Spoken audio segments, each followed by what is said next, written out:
우리가 하나님 앞에 돌아왔을 때, 우리가 하나님 앞에 돌아갈 때 반드시 지켜야 될 게 있습니다.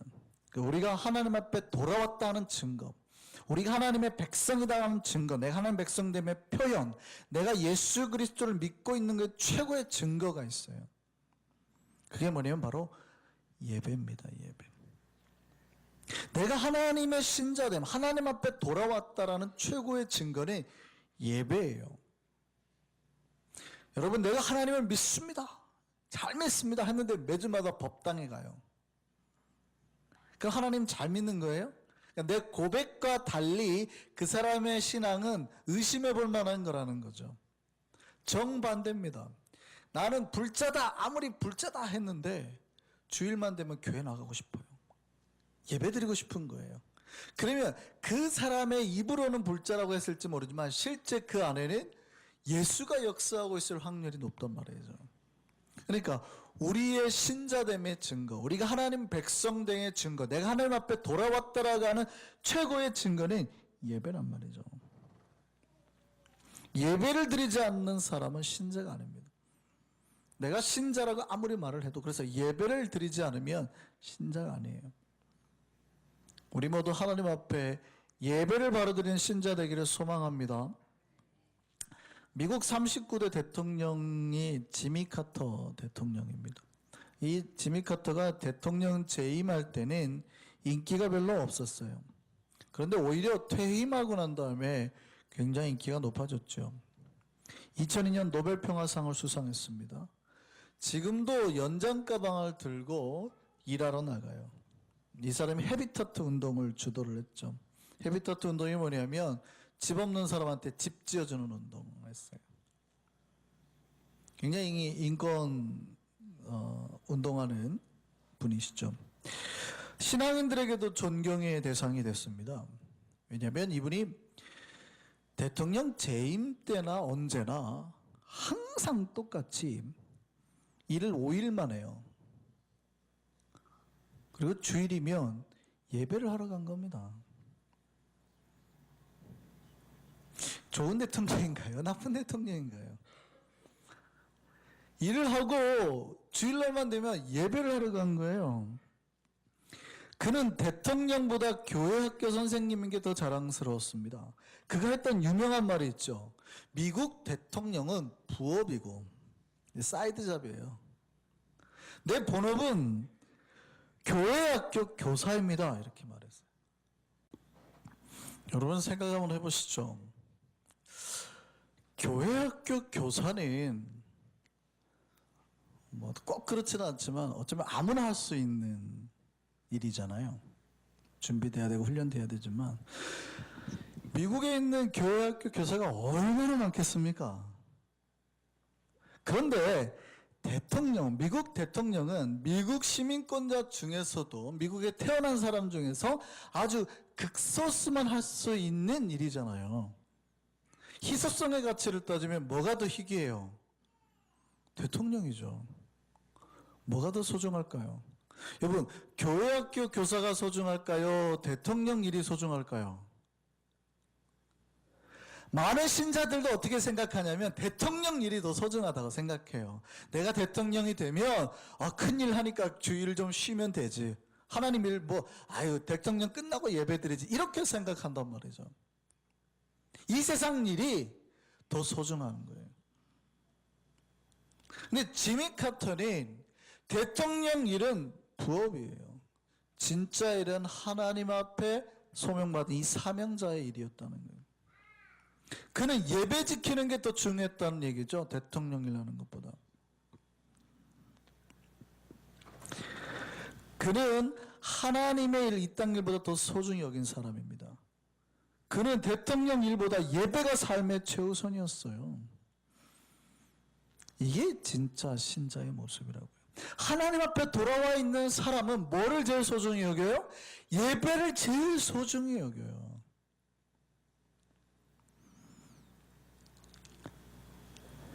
하나님은 이렇게 자기 하나님께 예배하는 백성을 중하게 여깁니다.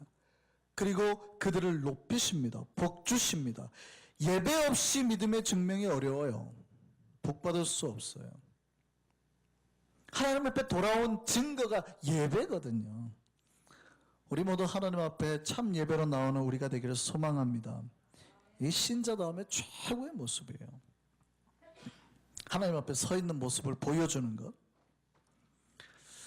그런데 성경에서는 좀 독특한 표현도 나옵니다. 뭐냐면 구약에서는 우리가 오늘날 제사와 예배가 똑같지는 않지만 보통 우리가 구약에서 예배가 제사처럼 표현되죠. 오늘날의 제사를 현대에서는 이제 신약에서는 예배라는 걸로 표현하는데, 하나님이 제사를 기뻐하지 않는다, 니네가 드리는 제사를 별로 좋아하지 않는다, 이런 말씀이 있어요. 독특하게 분명히 하나님은 예배를 가장 기뻐하시는 것 같은데 성경에 보면 하나님이 제사를 기뻐하지 않는다, 원하지 않는다, 이런 표현들이 있어요. 한번 보시죠. 호세아서 6장 6절입니다. 나는 인애를 원하고 제사를 원하지 아니하며 번제보다 하나님 아는 것을 원하노라. 또 신약에 보면 예수님이 하신 말씀 있어요. 너희는 가서 내가 긍휼을 원하고 제사를 원하지 아니하노라 하신 뜻이 무엇인지 배우라. 우리에게 뭐라고 말씀하시냐면 내가 제사를 원하지 않아, 그렇게 말씀하셨어요. 하나님이 그 뜻이 무엇인지 배워야 된다. 하나님이 제사를 싫어한다는 뜻일까요? 하나님은 우리가 제사를 드리려면 제사 드리지 마, 이렇게 하신다는 뜻인가요? 그게 아니에요. 하나님 우리가 제사를 드려 나온 걸 정말 기뻐하죠. 그런데 제사를 드리러 왔는데 하나님이 그렇게 드리는 제사 원하지 않는다, 이 표현이에요. 그 뜻을 배우라는 거예요. 정확히 알라 하신 거예요. 오늘 본문 마찬가지입니다. 오늘 본문에도 마지막으로 우리에게 하나님이 여호와께 돌아오라 할 때 주신 말씀이 뭐냐면, 우리가 하나님 앞에 나오는데 숫송아지를 대신해서 입술의 열매를 드리겠습니다, 이렇게 말합니다. 이 입술의 열매는 찬송을 말하는 거거든요. 그래서 표준세번역이나 공동번역에서는 우리가 숫송아지 바치는 대신에 하나님 앞에 찬양을 하겠습니다, 이렇게 이제 번역이 되어 있어요. 그러면 하나님은 우리가 예배를 드리는 거는 별로 좋아하지 않고, 예배 드리러 오기보다는 집에서 그냥 혼자 찬양하면서 노래하는 걸 기뻐한다는 뜻인가? 그런 뜻일까요? 예배 나오지 마시고 집에서 노래하시고 하나님 기뻐하면, 그냥 직장에서 청소하면서 노래하면 하나님이 기뻐하신다, 그런 표현인가요? 하나님은 우리가 소잡을 만큼의 헌신이나 돈, 그 예배를 드리는 걸 기뻐하지 않는다는 말인가요? 하나님 단지 찬양하는 걸 기뻐한다는 뜻입니까? 아니에요. 저 이야기는 우리가 하나님 앞에 반드시 예배를 드려야 되는데 예배를 드리는 자의 중심에 대한 이야기입니다. 우리가 하나님 앞에 죄를 범하고요, 그 죄로 인해서 하나님과 멀어진 다음에 다시 주님께 돌아왔을 때 우리가 예배 자리에 있는 걸 하나님 기뻐하십니다. 그런데 어느 순간 우리가 예배 자리에 앉아 있는 것만으로 하나님께 우리 의무를 다한 것처럼 하지 말라는 거예요. 내가 제사를 드리면 하나님이 기뻐하시겠지, 내가 예전에는 하지 않았던 11조 다시 드리는 것만으로 하나님이 기뻐하시겠지, 그렇게 하지 말라는 거예요. 그런 제사 하나님이 기뻐하지 않으신다는 거예요. 그런 11조 하나님이 기뻐하지 아니하신다는 거예요. 하나님은 우리의 형식보다는, 그것을 바칠 때 우리의 금액보다는, 돈보다는 그 헌금할 때 마음을 더 중요하게 생각한다는 거예요. 어떤 사람이 이런 사람이 있습니다. 와이프가 약속한 거예요. 여보 우리 교회 한번 나가자. 안 나간 거예요. 그럼 이번에 내 생일인데 내 생일 선물로 다른 거 다 필요 없고 교회 나가자. 이 남편이 약속한 거예요. 그래서 어쩔 수 없이 약속 때문에 교회 나왔어요. 교회 앉아 있습니다. 죽겠는 거예요. 빨리 예배 마치고 골프하러 가야지. 장 보러 가야지. 일하러 가야지 생각한 거예요. 이 사람은 약속대로 예배에는 앉아 있습니다. 그리고 헌금도 배불했어요. 하나님이 이 예배, 이 헌금 기쁨으로 받으셨을까요? 안 받으셨을까요? 사실 새 가족이 이렇게 나와서 하는 거는 하나님 기뻐하세요. 처음 나오시면 어거지라도 나와 있으면 하나님이 그 모양 그렇게 예뻐하세요. 그런데 만약에 오래된 신자가 하나님으로부터 마음이 떠나 있었고 생각이 떠나 있었어요. 그 여호와께 돌아왔습니다. 근데 예배를 드리는데 우리의 앉아는 있는데 마음이 다른 데 있어요. 예배 끝나고 빨리 뭐 해야 되는데, 지금 장 보러 가야 되는데, 집에 빨래가 산더미인데. 그래도 그 사람이 헌금도 했단 말이죠. 우리랑 다른 게 없잖아요. 똑같이 앉아있고 시간도 바쳤잖아요. 자, 그러면 하나님이 그 예배를 받으시냐 이 말이죠. 그렇지 않다는 얘기하는 거예요. 하나님은 그런 제사 기뻐하지 않는다. 그런 제사 바치지 말라는 거예요. 하나님은 우리가 신자들이 형식보다는 마음을 붙잡는 게 더 신경 쓰기를 원하십니다. 새 가족이 처음에는 나오면 절대 마음을 하나님 앞에 못 드려요. 그건 당연한 거예요. 1년 정도는 어거지로 끌려 나오는 겁니다. 그건 당연한 거예요. 그런데 신앙의 연륜이 꽤 되시는 분들은 하나님 앞에 나왔는데 내가 하나님 앞에 드리는 예배로 기뻐하지 말라는 거예요. 내가 하나님 앞에 바치는 이 11조로 기뻐하지 말라는 거예요. 그 안에 마음을 담지 않으면 하나님 절대 받지 않으신다 이 말이죠. 어떤 사람이 헌금을 챙겼습니다. 주일날 헌금하려고 탁 와 봤는데 지갑을 열어보니까 50불하고 100불밖에 없는 거예요. 실수한 거죠. 10불짜리 바꿔왔어야 되는데. 고민되는 거예요. 100불짜리 내자니. 진짜 바보같이. 50불짜리 눈 감고 냈어요. 거슬러 달라고 그럴까? 20불만 거슬러 달라고 그럴까? 그러지 못해갖고 50불 냈단 말이에요. 그러면 결과적으로 이 사람 하나님 앞에 50불 헌금을 한 거예요. 그럼 하나님이 이 50%치를 받을까요? 10%치를 받을까요? 하나님은 형식을 보지 않으신단 말이에요. 우리가 50불을 비록 냈어도 그 하나님은 절대 50불을 받는 게 아니라 그 마음을 받으시는 거거든요. 그러니까 여러분이 지금 이 자리에 앉아 있는데 내가 이 자리에 앉아 있는 걸 하나님이 기뻐하시겠지? 새가 조금 기뻐하세요. 전혀 믿음이 없으니까 나온 것만으로도 예쁜 거예요. 근데 여러분의 신앙이 만약에 하나님 앞에서 어느 정도 준비된 사람이라면 그걸로 기뻐하지 말라는 거예요. 나는 그런 제사 기뻐하지 않는다. 그런 소 받지 않는다. 그래서 다윗이 죄를 범하고 하나님 앞에 돌아왔을 때 이것에 대해서 좀 더 자세하게 신경을 썼습니다. 시편 말씀 볼까요? 이 말씀은 다윗이 밧세바를 범하고 난 다음에 회개하면서 자기의 그 잘못을 하나님 앞에 이제 시로 남긴 거예요. 기도하는 내용입니다. 주여 내 입술을 열어 주소서. 내 입이 주를 찬송하여 전파하리이다. 주께서는 제사를 기뻐하지 아니하시나니 그렇지 아니하면 내가 드렸을 것이라. 하나님이 제사를 기뻐하셨다면 내가 드렸을 거라는 거예요. 그 다음에 주는 번제를 앞에요. 주는 번제를 기뻐하지 아니하시나이다. 다시 뭐라고 그래요? 하나님은 내가 드리는 이 예배 기뻐하지 않으신다 그러는 거예요. 그럼 하나님 뭘 기뻐하시냐? 17절 말씀 보시죠.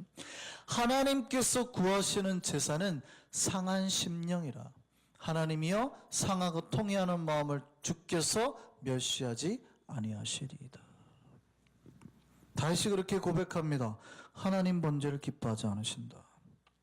만약 하나님이 이 송아지를 기뻐하셨다면 내가 천마리라도 드렸을 것이란 얘기죠.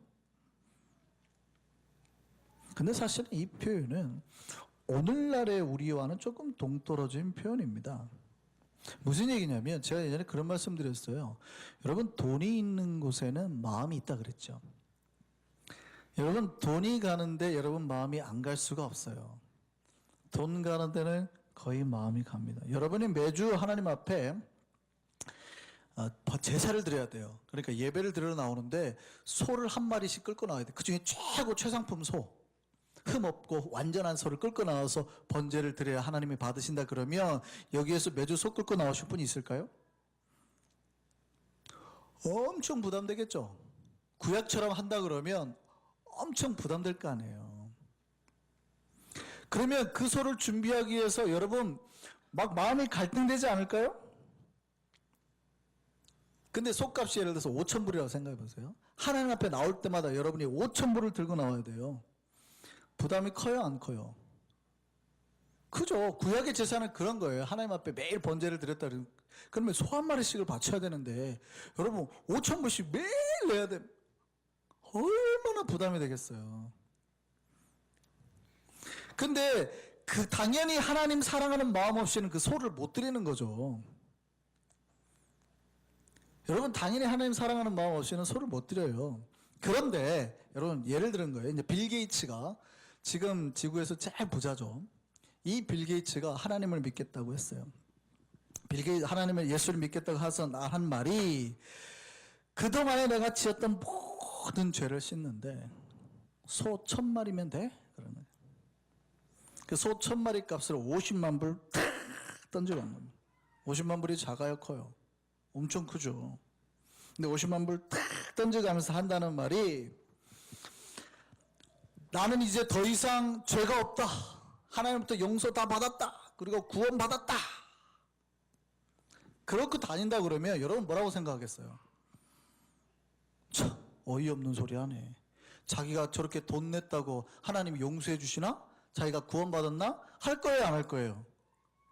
그러니까 그가 어떤 형식을 아무리 많이 취해도 죄 용서나 구원하고는 별개잖아요. 이해되시죠? 다윗이 그 얘기하는 거예요. 다윗은 왕이에요, 왕. 소 1,000마리 바치는 건 일도 아닌 거예요. 내가 죄를 범하고 가늠했는데 소 1,000마리 받았다고 하나님 용서를 해줘버리면 그게 훨씬 쉽다는 얘기예요. 차라리 소 1,000마리 바치고 나 끝내버려야지. 오늘날 우리하고는 정반대죠. 우리는 차라리 마음으로 회개하는 게 더 빠르죠. 돈이 없으니까. 소 1,000마리를 어떻게 바쳐요? 한 마리만 바치라도 못 바칠 텐데. 그러니까 우리는 뭐 하냐면 입술로 떼우는 거예요. 하나님 죄송합니다. 잘못했습니다. 빨리 고백해버려요. 근데 그 고백에 마음이 담겨요, 안 담겨요? 안 담겨요. 이게 지금 똑같은 얘기하는 거예요. 전혀 다른 모습 같지만 똑같은 얘기하는 겁니다. 다윗이 돈이 있다고 송아지를 바쳐서 마음에도 없는 제사 드린다고 하나님 받지 않으시고, 오늘날은 우리로 말하면 차라리 여러분이 하나님 앞에 죄송합니다 말하는 것보다 소 한 마리 바치는 게 훨씬 더 하나님이 받으실 만한 제사예요. 우리 입장에서는. 우리는 돈이 없으니까 말로 때우거든요. 근데 소 한 마리 바치라고 해보세요. 손이 벌벌벌벌 안 떨리겠어요? 그러니까 여러분 마음을 안 담으면 소를 어떻게 바쳐요? 그러니까 오늘날 우리에게는 차라리 소 한 마리 바치면 하나님이 용서하신다가 훨씬 정확한 표현이라고요. 왜냐하면 마음이 담기니까. 전혀 다른 얘기가 아닙니다.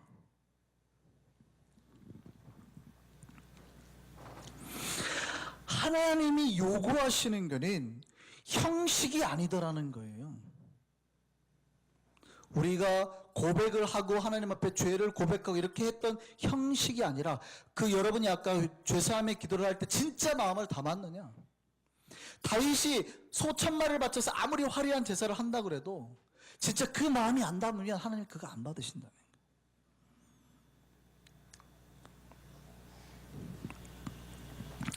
하나님이 우리에게 요구하시는 것은 바로 마음이었다는 거예요. 그것도 상한 마음. 주님 앞에서 우리의 마음을 치고 정말 죄송한 마음을 가지고 나왔느냐? 우리의 형식, 예배나 헌금이 아닌 진짜 우리의 마음을 드리며 돌아왔느냐? 즉 본질을 회복했느냐 하고 질문하고 있는 거예요. 우리가 여호와께 돌아올 때 그 본질을 회복했느냐 질문하고 있는 거예요. 이 본질은 우리의 구원과도 연결이 됩니다. 시편 34편 18절 말씀 볼까요? 여호와는 마음이 상한 자를 가까이 하시고, 마음이 지금 화가 난 사람이 아니라 하나님 앞에 마음을 드리고 애통하는 그 상한 마음이에요. 그 상한 자를 가까이 하시고 중심으로 통회하는 자를 구원하시는도다. 그러니까 내가 하나님 앞에 나와 있다고 번제를 드린다고 하나님이 우리를 구원하는 게 아니라는 거예요. 우리의 구원은 그 마음으로부터 하나님을 만나는 사람. 이 가난한 마음, 진짜 상한 마음을 가진 사람이 구원과 천국을 보는 거예요. 그래서 예수님이 산상수훈에서 뭐라고 하셨어요? 볼까요? 심령이 가난한 자는 복이 있나니 뭐가? 천국이 그들의 것이며. 마음으로부터 하나님을 만나지 못하면 구원 못 받아요. 여러분, 주여 주여 하는 자마다, 입술로는 고백해요. 주여 주여 하는 자마다 천국에 들어가요, 못 들어가요? 못 들어가요. 여러분, 내가 아무리 예배를 드리고 형식에 맞춰서 앉아있다고 구원받는 게 아니다 이 말이죠. 여러분, 마음이 하나님을 찾아야 돼요. 여러분, 마음이 하나님을 갈구해야 돼요. 어느 순간 우리가 이제 예배를 드리면 하나님이 기뻐할 거라 생각해요.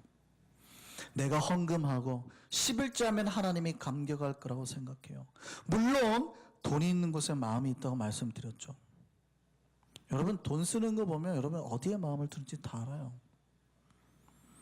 여러분, 자꾸 여러분 아내가, 여러분의 남편이 자꾸 옷을 사요? 자꾸 옷을 사요. 이번 주에도 샀는데 지난주에 또 샀는데 또 사고. 그러면 그분은 뭐를 좋아하는 거예요? 옷을 좋아하는 거예요. 옷에 마음이 있어요. 항상. 근데 우리 남편은 자꾸 책을 사요. 그럼 뭐에 마음이 있어요? 책에 마음이 있어요. 우리 남편은 자꾸 골프채 지난번에 샀는데 또 사요. 또 바꾸고. 그 사람은 어디에 마음이 있어요? 거기에 마음이 있어요. 돈이 있는 곳에 마음이 있어요. 내 마음은 따라서 돈이 많이 쓰여. 그러니까 내가 우리 가계 지출을 여러분 보시면 어디다 제일 많이 쓰느냐 딱 보면, 아, 우리가 무엇을 향해 살고 있구나가 딱 나와요.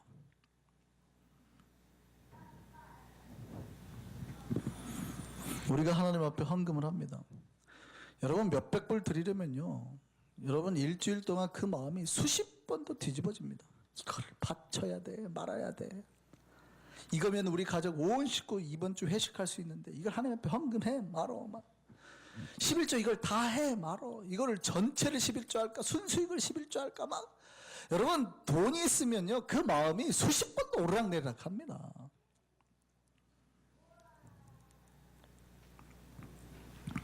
그렇지만 어느 순간 우리가 우리의 마음과 상관없이 내가 형식만 맞춰주면, 11조만 하면, 예배만 드리면 하나님이 기뻐할 거라고 생각하면 그건 오산이란 말이죠.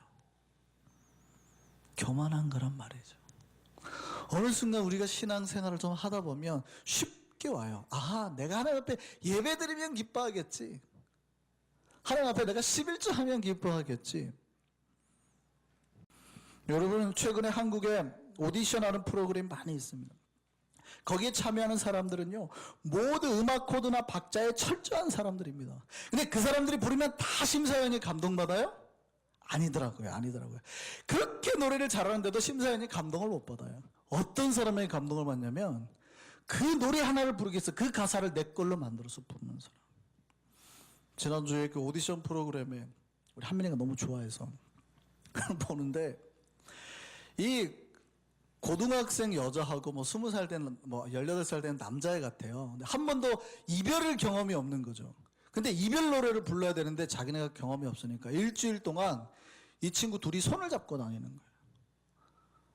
어색한데 얼굴 쳐다보고. 일주일 동안 손잡고 이별 연습을, 이렇게 사랑 연습을 하다가 이별 노래를 부르는 순간, 심사위원 앞에 딱 나오는 순간 손을 딱 놓고 이별 감정을 넣어서 부르는 거예요.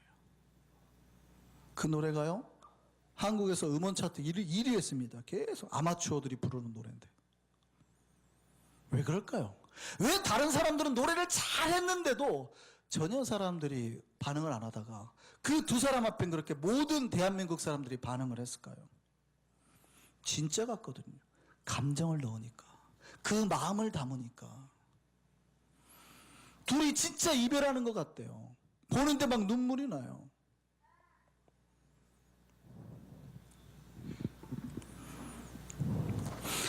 사람들이 감격하는 것은 자신의 진심을 담아서 부를 때예요. 마찬가지입니다. 하나님도요. 우리가 어떤 형식에 맞추어서 뭘 딱딱딱딱 했다고 하나님이 감격하지 않아요. 내가 예배를 드리고 기도를 하고 헌금을 했다고 하나님이 감격하지 않아요. 하나님은 음악평론가보다 더 민감하시고 정확하게 우리 마음을 꿰뚫어 보신다. 우리가 하나님 앞에 진짜 내 마음의 고백으로 나아가면 하나님이 받으시는 거예요. 2015년 하나님 우리 앞에 돌아오라고 했습니다. 그 예배를 회복하라고 말씀하시는데 마지막 말씀이 그냥 예배가 아니라 그 본질의 마음을 담아서 드리는 그 예배 회복하라는 거예요. 2015년 우리 하나님 앞에 돌아가야 합니다. 마음을 들이며 돌아간 우리가 되길 소망합니다. 우리의 마음을 담아서 주님 앞에 그렇게 나아갈 때 주님은 반드시 우리에게 회복과 은혜와 복 주시고 또 복 주실 줄 믿습니다. 찬양하시겠습니다.